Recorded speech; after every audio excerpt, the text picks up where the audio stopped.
वो सुना है आपने, शिकारी खुद शिकार बन गया। यानी एक गलती और जो जाल बिछाया था ना वो उल्टा साबित हो गया। यही हुआ चौथे टेस्ट में। रविंद्र जडेजा खेल रहे थे और इंग्लैंड के कप्तान बेन स्टोक्स ने रविंद्र जडेजा को लालच देने के लिए, उनका विकेट लेने के लिए, उनको शिकार बनाने के लिए एक दाव चला। लेकिन रविंद्र जडेजा ने ज्यादा देर नहीं, अगली ही गेंद पर बेन स्टोक्स को करारा जवाब दिया, उस जाल को काट दिया और बता दिया कि वो रविंद्र जडेजा है।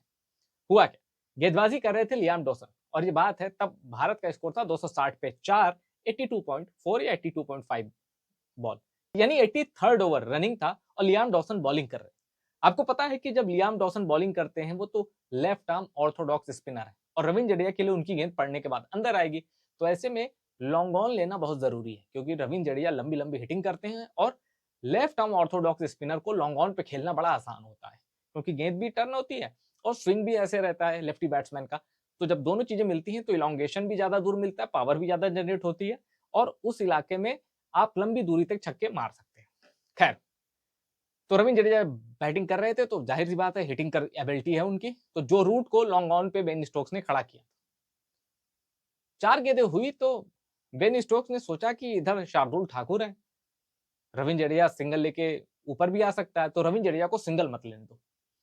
या फिर बेन स्टोक्स का चक्रव्यूह नंबर 2 क्या था कि खिलाड़ी ऊपर बुला लेते, रविंद्र जडेजा पीछे देखेगा कि भाई खिलाड़ी तो ऊपर है, पीछे खाली है, और रविंद्र जडेजा फिर हिटिंग का रिस्क लेगा और इस रिस्क में हो सकता है वो विकेट दे दे।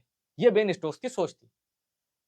लेकिन 83rd ओवर की 5th बॉल पे लियाम डॉसन के साथ ऐसा कर दिया रविंद्र जडेजा ने कि बेन स्टोक्स के तो होश तो उड़ गए।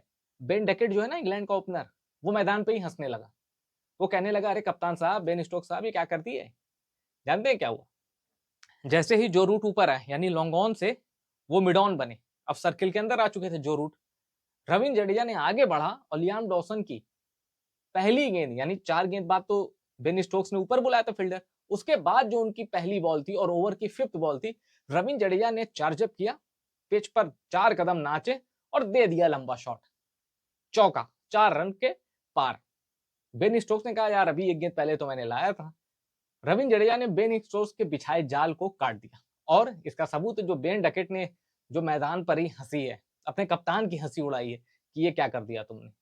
रविंद्र जडेजा जिन्होंने तीसरे टेस्ट में दोनों इनिंग क्या शानदार पारी खेली, तो ये दिखा दिया था कि वो बिट्स एंड पीसेस वाले खिलाड़ी नहीं है, मौका मिला तो परफॉर्म करेंगे।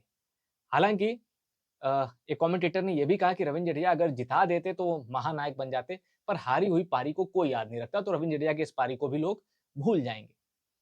लेकिन भूलेगा भारत, इसलिए भूलने इसलिए नहीं देगा क्योंकि भारत ये सीरीज 3-2 से जीतने वाला है और भारत की तैयारी ऐसी है कि भाई भले नई टीम हो, जज्बा शुभमन गिल की कप्तानी में शानदार है। हालांकि मोहम्मद कैफ को मैं पढ़ रहा था, उन्होंने कहा कि शुभमन गिल एक बड़े कप्तान बन सकते थे अगर वो करुण नायर को खिला लेते, क्योंकि आपने खिलाड़ी को निकाल दिया, लेकिन भाई 2 टेस्ट मैच में मौका मिला और उनकी जगह कैफ साहब जो आए हैं साई सुदर्शन, उन्होंने 50 लगाई है।